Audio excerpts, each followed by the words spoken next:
question is that this House do now adjourn. Sir David Davis. Thank you, Madam Deputy Speaker. This is the third debate on oligarchs and lawfare I have led in the last 2 years. It's unfortunate that it's necessary to return once again to this matter, but it's just as crucial as ever. In the last 3 decades, London has been swamped by a tidal wave of money that's poured from Russia and other ex-Soviet states, China and other corrupt regimes around the world. Cash-hungry charities, universities and political parties have gladly accepted their money and have looked at these deep-pocketed oligarchs with green-eyed gullibility. All have shown an excessive willingness to overlook the misbehaviours of the people supplying their money. Now, my last debate on this subject was in response to the bullying of a former member of this place, Charlotte Leslie, by someone who has sought to take advantage of this cash-for-access attitude, one Mohammed Amersi. Over the past decade, Amersi set out to purchase a reputation in the British establishment, seeking to be known as an upright citizen and philanthropist. He even has a name for it: access capitalism. But his fame has turned to notoriety as more and more worrying information has come to light about his past. He trained his sights on Miss Leslie because of her proper exercise of due diligence in regard to him. This came after he attempted to take control of the Conservative Middle East Council, which Miss Leslie runs, and then in turn sought to set up his own rival organisation. Amersi accused Miss Leslie of libel for what she said about him, with an excessively long, drawn-out and expensive legal case that also encompassed a wrongful claim of a breach of data protection rules. But his campaign against her went far beyond the case itself. He set out to destroy her reputation. There were lies that she sexually blackmailed men, the collection of intimate details about her family, physical intimidation, threatening letters sent by the notorious legal firm Carter Ruck to journalists and MPs, including myself, claiming Miss Leslie consorted with sanctioned individuals, and an obsessive, misogynistic and ultimately defamatory hate campaign on social media by Amersi himself. Miss Leslie has at last been vindicated in court, with Mr Justice Nicklin noting Amersi's exorbitant approach to litigation and the fact that, quote, subjecting a person to successive civil claims can be a hallmark of abusive conduct. A hallmark of abusive conduct. Amersi clearly hoped he could break Miss Leslie's resolve and force her to concede through bullying, intimidation and the threat of financial ruin. He failed. He also sought to intimidate a current member of this place, the Right Honourable Lady, the member for Barking, who likewise looked to shed light on his dealings. Thanks to these two people and the relentless work of journalists like Tom Burgess, upon whose new book Cuckoo Land I will draw today, we know Amersi is deeply immersed in the twilight world of backroom bribes, creative accountancy and a whole lot of smoke and mirrors. This is why he was so desperate to suppress Miss Leslie's claims. He did not want to be exposed and have his carefully crafted public image, that of a savvy entrepreneur and generous philanthropist, shredded. And with that in mind, a closer look at his past is warranted. The names of the regimes Amersi has aided, abetted and enriched makes for a shopping list of dictatorships and autocracies. First, let us look at Russia. As with so many tales of corruption and kleptocracy, the story starts in Russia. Amersi was an advisor in 2005 in a deal with a Danish lawyer and businessman Geoffrey Gammond.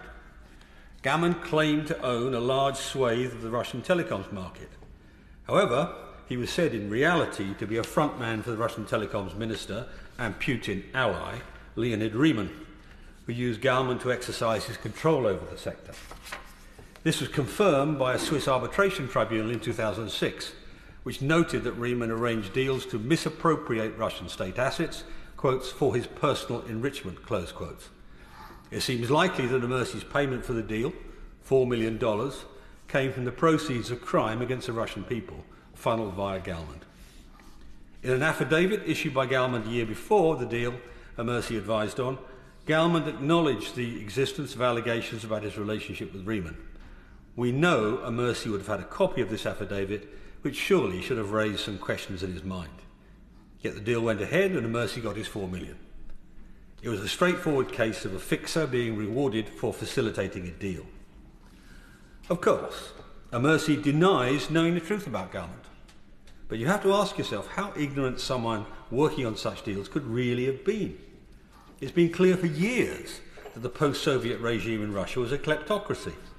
Indeed, Alexander Litvinenko was murdered in 2006 because he had been investigating post-Soviet corruption. But Russia's not the only place of interest. I also want to focus on a few places where Mercy's been active: Uzbekistan, Nepal and Kazakhstan. In these places, Mercy worked as a representative of TeliaSonera, a large Swedish telecoms firm. His pay was an astonishing £19,000 a day, and gives an idea of what TeliaSonera thought what they thought he brought to the company. But it has to be asked, what on earth could Mercy possibly bring to the table to justify a salary of nearly $7 million a year? In Uzbekistan, the deal Mercy was involved in led to a finding of criminal activity.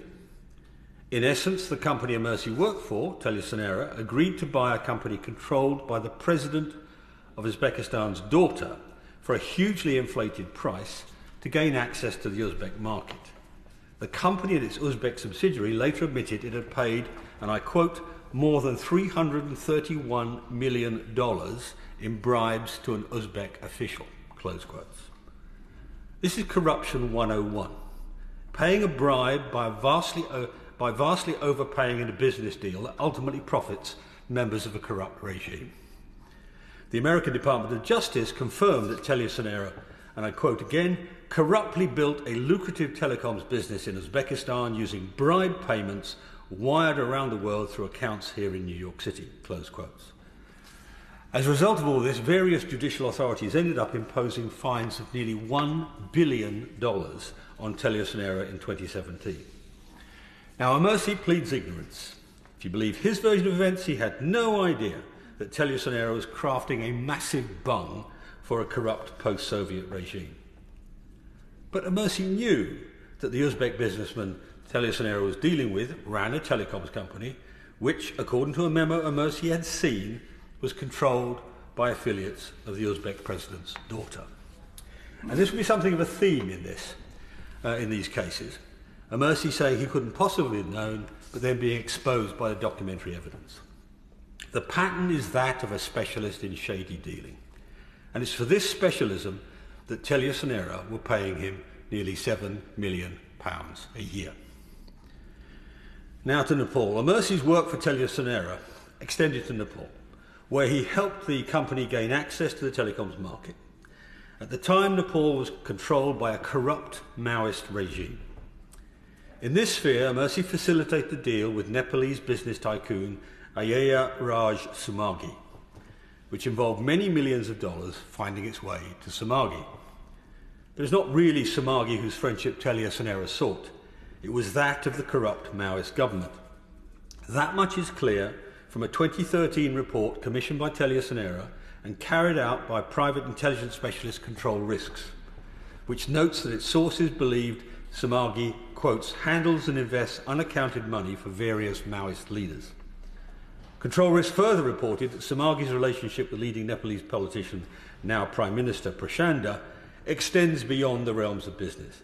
It appears Sumagi even bought Prachanda a house in his sister-in-law's name. The report also noted existing allegations of bribery and corruption against Sumagi and claims of unethical or illegal business practices. Even after this report, Mercy urged TeliaSonera to maintain its relationship with Sumagi, which it did to the tune of millions of dollars. Yet another example of this pattern is found in Kazakhstan. Here, Mercy facilitated a large, questionable business deal to the benefit of a banker accused of being a front for the corrupt Kazakh regime. Both TeliaSonera and Mercy were handsomely rewarded for this. Once again, Mercy will claim he could not possibly have known of this corruption, but this is a clear pattern of behaviour. This is a man who knew exactly what he was doing. Now, as I've said, in all these cases, Mercy maintains his innocence. In fact, he told Mr. Burgess he would only deem a potential business partner to be corrupt if there was 100% proof. which, Madam Deputy Speaker, is higher bar, of course, than that of a criminal court, and a bar rarely reached, but never reached if you always look the other way. But a report by highly respected legal firm Norton Rose Fulbright, commissioned by Telius in the wake of its corruption scandal, noted that, and I quote, "the nature of the services and relationships provided by Mercy were not transparent. It appears often deliberately so." It stated that in its dealings with Telius Mercy was, quotes, "taking no obvious risk," close quotes, and did not have the kind of overheads associated with an investment bank, yet was being paid like one. Throughout the report, Mercy is referred to as Mr. XY if you go to read it. The report noted that in some cases he was apparently paid twice for providing the same service, at one point receiving a fee of 30 million, and also highlighted back-to-back payment arrangements, the classic laundering exercise, whereby Telius would pay his company and his company would then pay the third party in question the same amount. Now I'd like to turn to Mercy's relationship with the British legal system, which is the core of this. Much has been said about this in the past. I don't want to repeat what I and others have said in this House, but there's one aspect we must focus on. It relates to Mercy's legal case against Charlotte Leslie, one of the key slaps that we talked about when we raised the slaps campaign back in January, in fact, 2022. In a hearing in this case in June last year, the presiding judge, Mr. Justice Nicklin, asked both sides to state what costs they'd incurred in fighting the case at that point. Ms. Leslie's team provided the information, but Mr. Mercy's lawyers failed or refused to do so. This is rather odd, as Justice Nicklin pointed out. Mercy's lawyers were declining to provide information that was already in the public domain. As he put it, and I quote, "Would you help me with how you can maintain a claim of confidentiality when you were given an interview to a newspaper in which you told the newspaper how much your costs are?" Close quotes. That interview from June 2021 was with Tom Burgess and published in the Financial Times. The lawyer's response in court was to say that Burgess's reporting was inaccurate and misrepresented the truth.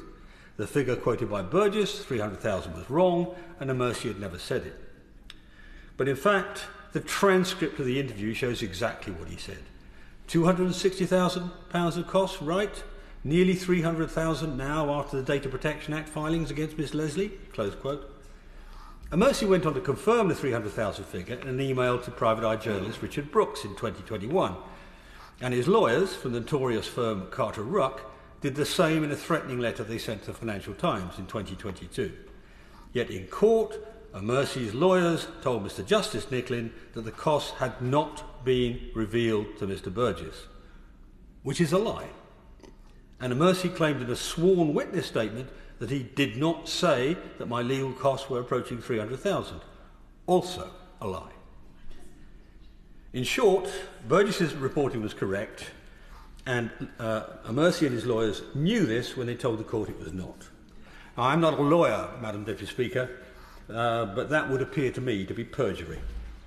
Now, a picture emerges here of an attempt to avoid justice by obscuring the truth. Indeed, it's not only the court system Mr. Mercy has sought to bend to his will.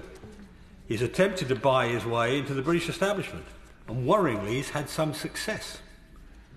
Mercy has managed to recast himself as a philanthropist and a benefactor rather than the shady political fixer for corrupt politicians that he really is.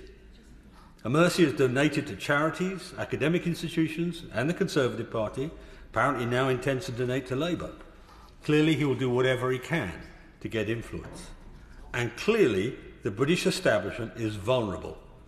There is a green-eyed gullibility at the top of our society, with institutions happy to hoover up cash without asking questions. I'm afraid the origin of that vulnerability dates back to the Blair years, when a tendency to overlook inconvenient truths about wealthy donors became embedded, but it has to be said it did not improve with subsequent governments either. Indeed, the sad truth is that Mercy is just one of many people who take advantage of our freedoms to enrich themselves and dodge accountability. Now, I welcome the action the government has taken to make it harder for oligarchs and their enablers to bend our justice system to their will. But there is much more work to be done to ensure that British justice is really the enemy of these corrupt individuals and not a tool for achieving their wicked ends. The government is quite properly starting to change the law on slaps. But to deal with current misbehaviour, we need to enforce the current laws that already exist to protect ordinary British citizens. And there must also be more scrutiny of such people's attempts to buy their way to a good reputation. Madam Deputy Speaker, although I set out to detail an accurate account of Mercy's behaviour based on extensive documentation, it's really for the appropriate legal bodies to come to a decision on his innocence or guilt. However, we know that Mercy facilitated corrupt deals. The repeat nature of the murky practices involved is striking, and he put Charlotte Leslie through years of persecution and torture for her due diligence in what may have amounted, in my view, did amount to criminal harassment. Now, the Bribery Act is clear. It's an offence for a British citizen to bribe a foreign public official, no matter where in the world that action takes place. Mr. Mercy is a British citizen. He must obey British law. His dealings in the former Soviet Union and Nepal are surely, therefore, a matter for the National Crime Agency to consider. Furthermore, the Metropolitan Police must now consider whether the actions against Charlotte Leslie constitute criminal harassment, and the judiciary should consider the question of perjury that I outlined a moment or two ago. I will send copies of the Hansard for today's debate to all these agencies, and I know that already that the Solicitors Regulation Authority is reviewing a complaint about the conduct of Carter Ruck in these matters. The very due diligence that Ms Leslie had been attacked for is exactly what we need when it comes to people like Mercy. We must ensure that it happens and it's not prevented by the kind of bullying deployed by Mr. Mercy. All this is a test case for how we handle corruption and cronyism in our country. It's imperative that we meet that test if London is not to become a global capital for sleaze around the world. Minister,